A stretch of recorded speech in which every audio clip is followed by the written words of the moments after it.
You're listening to The Blind Chick, an AfterSight original podcast. We're telling you stories about strength, overcoming hurdles, and living experiences. We see who you really are. Blindness can be an adventure. Are you ready for the journey of a lifetime? We are. Hello, everybody, and welcome back to The Blind Chick. That's Moses Street. And that's The Blind Chick.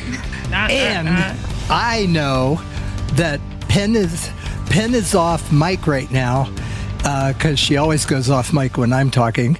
And and that it's at the end of March. March 24th, it's her birthday. So you know how on Facebook, everybody, you get a few hundred, happy birthdays, but everybody just pushed a button. But imagine if you got like 100 actual birthday cards. Aww. Yeah. And so think about it. And we're giving you, or I'm giving you, I think about 24 days, because it's on March 24th. And you just send them to the AfterSight address, which Jonathan, once we're off, is going to give you the address and everything. Aww, that's so sweet. Aww. You were listening? You were listening? What the? But it is true, though, right? Like, this has been coming up probably for about a decade right now. Used to, you would think about somebody like, so-and-so's birthday's coming up. And, I'm going to get them a card. And so you think about them. You actually have to make the act of going and getting a card, brailing a card, writing it in large print for those who can't see very well.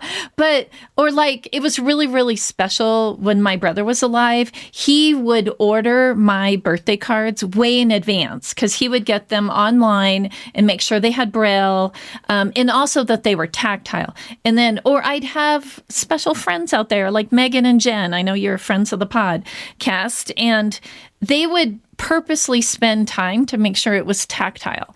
And I would get these cards in the mail, and it was so wonderful. I cannot remember the last time I got a birthday card in the mail. So every year, Moses is so excited. He's like, oh my gosh, you got 200 people wishing you a happy birthday. And I'm like, it's nice, but I know you don't even have to write it, right? Like, you just hit the button. like Facebook writes the post for you. You just have to. Anyway, all right, that is not what we are here to talk about today. But that is very sweet of you. Thank you, sweetheart. Oh, you bet. So let's get back to why we're here today.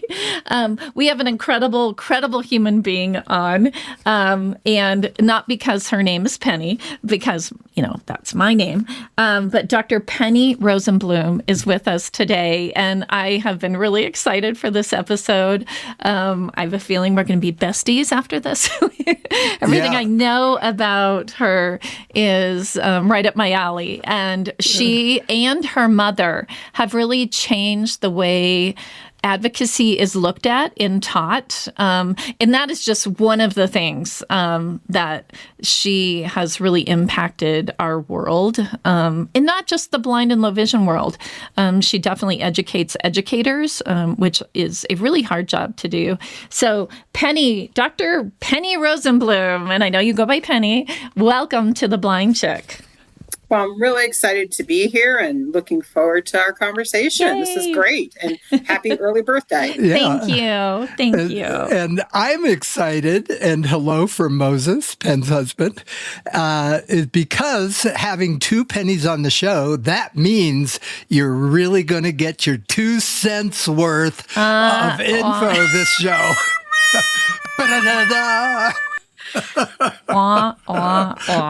dad jokes. Yeah, Penny, I'm sure you've heard all of them, the 2 cents, like he said, penny for your thoughts, exactly.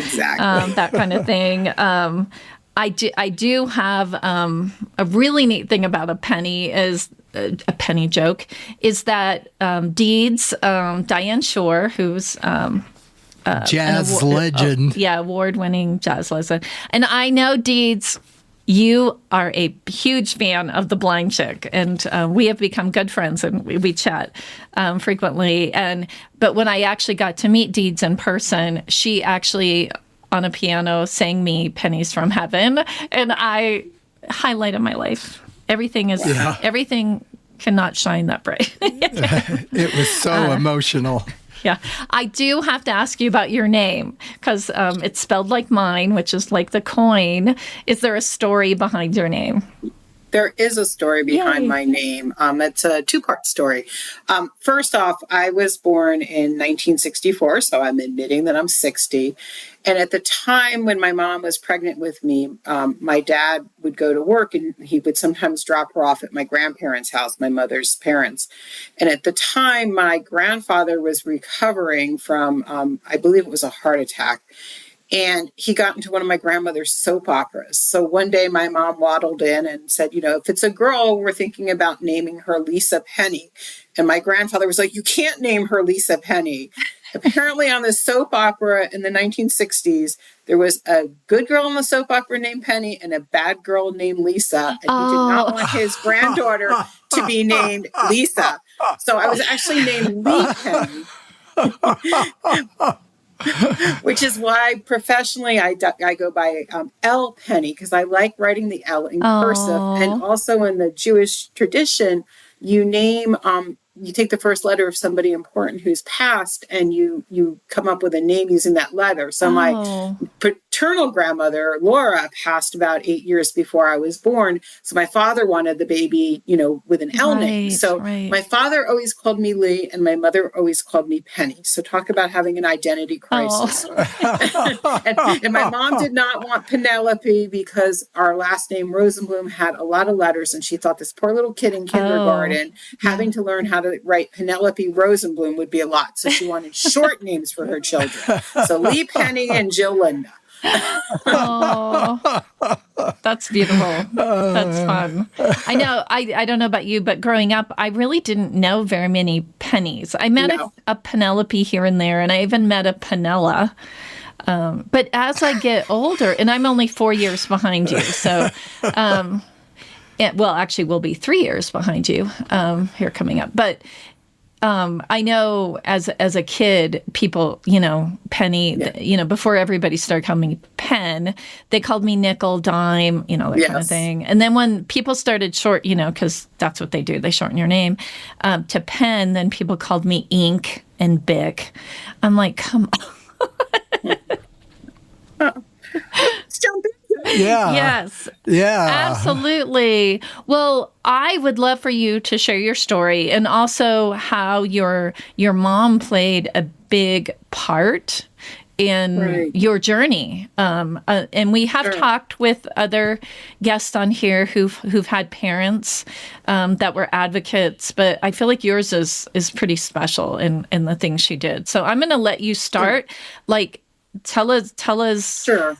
So absolutely. So first off, I want to say my mom's name is Esther, and Esther at age 90 is still with us. So we celebrated our birthday 16 days apart with a big party for her 90th in August. Oh, beautiful. That's but let's beautiful. Let's go back to the 1960s. We had a rubella, German measles epidemic going on in the United States. And so my parents, were trying to have a family. And when I was born initially, everything looked good. But my mom happened to be a nurse, and she started to notice in a couple months, hey, this baby's eyes are kind of funky. And of course, the pediatrician told her she was a new mom and sent her home. I was about 6 months old when they did get a diagnosis of cataracts, which is not cloudy at the front of your eye. It's in the middle of the eye, folks, where your lens is actually located.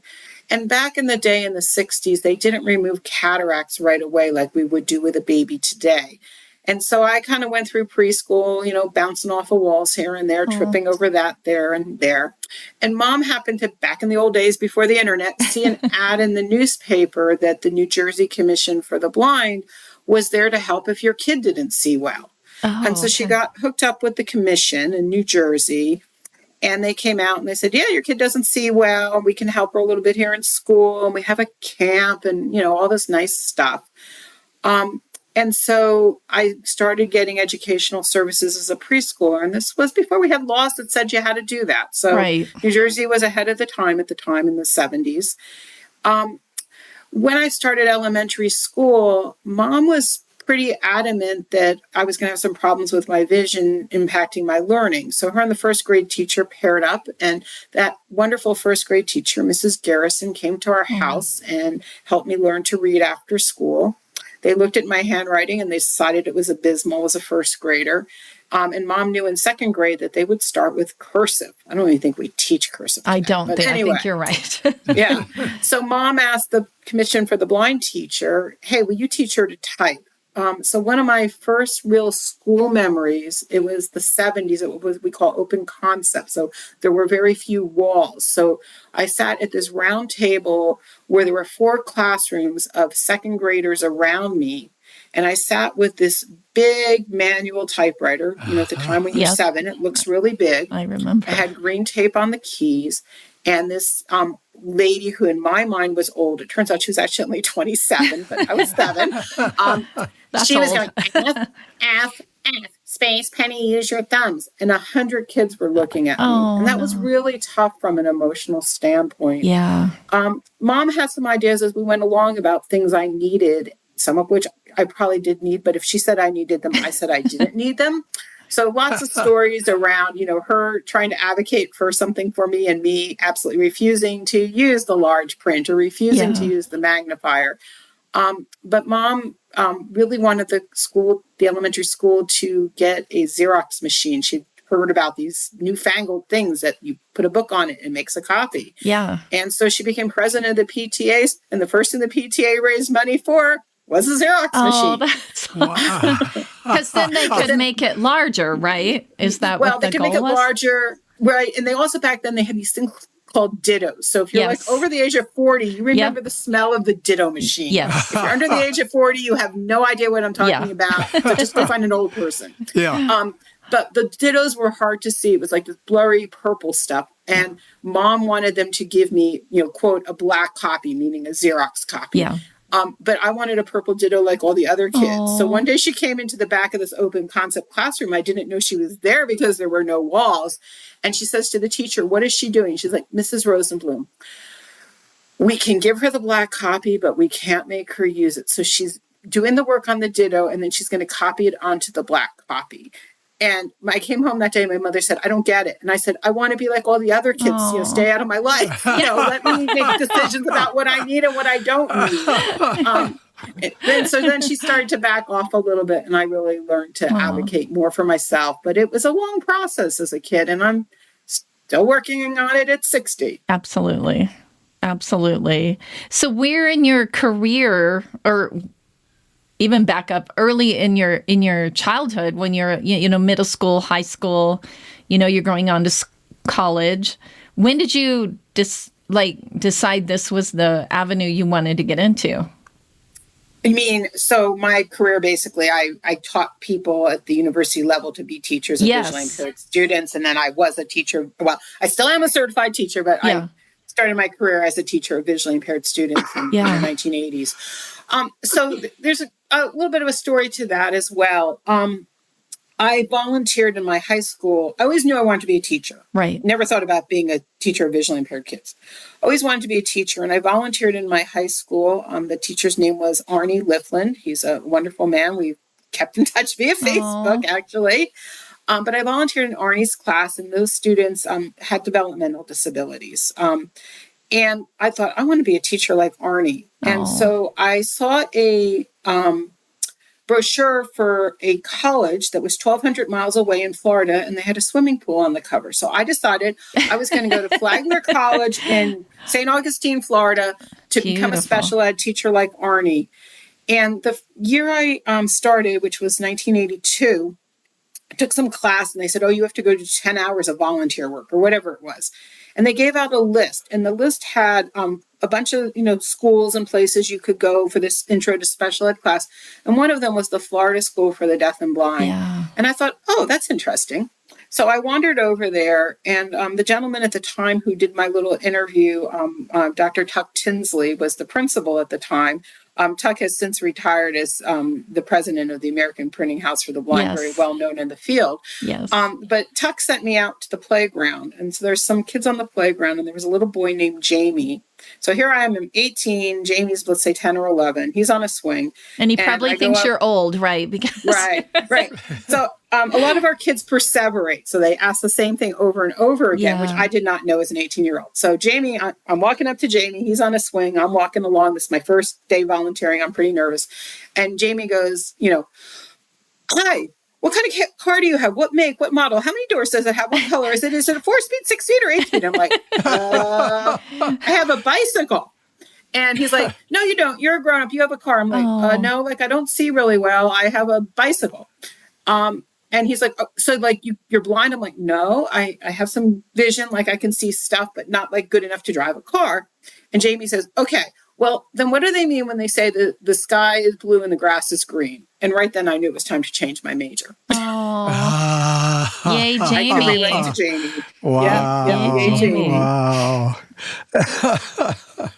Wow. So that kind of was my path. I became a teacher of visually impaired kids and worked in Pennsylvania for a while, kind of a wacky year in Florida, and then 3 years in Charleston, South Carolina, and then decided I could make a bigger difference by helping to prepare high-quality teachers of visually impaired kids. Yes. And so where do you call home now? My little office here in Tucson, Arizona. Tucson.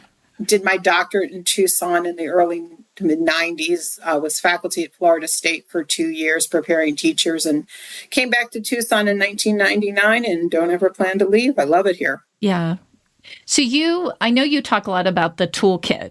Can you tell us where that came from and how do you teach people to have their toolkits? Sure. I don't even know where it came from. But if any of us think about that, throughout the day, there's lots of things that we use. You might grab your iPhone to do something. You might grab pen and paper. You might grab your laptop. You might grab your Braille note taker. You might grab a magic marker and write on the back of your hand. You might grab your abacus to write down a telephone number. Yeah. So there's lots of tools that we have around us. Some of them are visually impaired person specific. I don't know anybody else who walks around with a Cranmer abacus except somebody who, is in the biz or is somebody who is a user. But we have to decide throughout any given day, whether we have a visual impairment or not, what's the most efficient way for us to get something done. And over time, my toolbox has changed tremendously. I today happened to come across a little Bausch and Lomb. I'm picking up it here on my desk, but you guys aren't seeing that. My little Bausch and Lomb magnifier that lived in my purse for years. I never left without my little Bausch and Lomb magnifier because I might need to see something on a menu. Today, if I want to see something on a menu, I either snap a picture of it with my iPhone or I open up the magnifier app. Yes. So the tools that we each use are very dependent on our visual impairment needs. But we can't use just one tool for everything. Right. That's why we all carry backpacks. That's right. Because we have, right. And I think of like you said, we all have different toolboxes, and my toolbox does look different than maybe my coworker Evan's does, because one, he's way more techy than me, but he's also, over half my age younger. But I feel like being prepared with those tools, whatever they are, is part of being a self-advocate for yourself. And I know you are huge into not only being an example of somebody who self-advocates for themselves, but you also advocate for kiddos, teachers, programs, things like that. What are some of the tips that you could share here? Because we have parents of blind children that are on the podcast, that are listening, and they could be anywhere in the world. We have lots of kiddos out there. So what are some of the tips you could share on maybe teaching their child the importance of being their own best advocate? Absolutely. So, as you were saying that, I was thinking about a friend who was a past student of ours and is a teacher of visually impaired students, who, when I met her, had a preschooler who now I'm guessing is probably in her mid to late 20s. How does that happen? I know. But I remember one time this mom, I'll just call her Sue. Sue came to a class, a weekend class where she was learning to be a teacher of visually impaired students. And the topic that night was working with families of children with visual impairments. And, it's always great when you're preparing teachers to have parents in the class who are becoming teachers themselves, because they can bring both perspectives. And Sue, raised her hand and had this really kind of frustrated look on her face. And she said, I am so sick and tired of the grocery store. And I said, and I knew, I almost could guarantee you I knew where she was going, but, I'm like, well, tell us about what went on. She's like, every time when I go to the grocery store, let's just call the kid Marcia. Okay. Every time I go to the grocery store with Marcia, who's 5 years old, is using a cane, somebody comes up to me and says, oh, is she blind? Or I can't believe she's walking by herself in the grocery store, or any one of those things. And they always talk to Sue. Right. Okay. And first off, we won't even talk about what the content is. Right now, we're just focusing on, they make the comment to Sue. Mm-hmm. And Marcia was so frustrated with this little feisty little 5-year-old human. And her line always was, excuse me, my name is Marcia. This is my cane, and you can talk to me. Oh. And that same little voice. And she had basically decided, I'm taking this into my own hands, Mom. I don't need you talking for me. And people, let me educate you about that. You need to talk to me, not to my adult that happens to be my mom. So I think for anybody, and this includes also young adults and adults who are new to visual impairment. Maybe you have retinitis pigmentosa and things are starting to go south for you pretty quickly. Don't let somebody speak for you. So the biggest thing we can do as family members, as friends, as coworkers of people with visual impairment is to zip our mouths and let it play out. Because if we're always jumping in there and answering the question or giving the information or making the request on behalf of our child, our coworker, our spouse, our older parent, then they're not getting those opportunities to have to interact and start to advocate and problem solve. Yeah. I know that episode ended way too quickly, but I assure you part 2 is coming next week. So don't forget to tune in next week to hear the rest of Penny's message, because it goes into a whole lot of very interesting concepts and ideas around education and more about her life story. And like Moses said at the very beginning of the show, we want to wish Penn a very happy birthday. So if you have a birthday card that you would like to send, we would love to present it to her. So you can send those cards to 1700 55th Street, Suite A, Boulder, Colorado, 80301. Again, that's 1700 55th Street, Suite A, Boulder, Colorado, 80301. And while you're at it, don't forget to check out our other podcasts. We have Blindsight, which is in the middle of a series all talking about the steps to addiction, and it's absolutely fantastic. NLVL is getting ready to come out with a brand new season all on advocacy's 16 weeks of talking about advocacy. We talk about everything from education, which Penny is actually on, to art, to legal stuff, to, you name it, Advocacy 101. We've got it for you, so check that out. And then, of course, we got Blind Level Tech, Evan and Kelvin holding it down on the technology. Check them out. Send us a review. Write us. We want to hear your feedback. It really helps us grow the show, and it helps us get information out to those who really need it. All right, on behalf of Penn Street, Moses Street, the Aftersight team, be kind to yourself, be kind to others. It's good for your soul.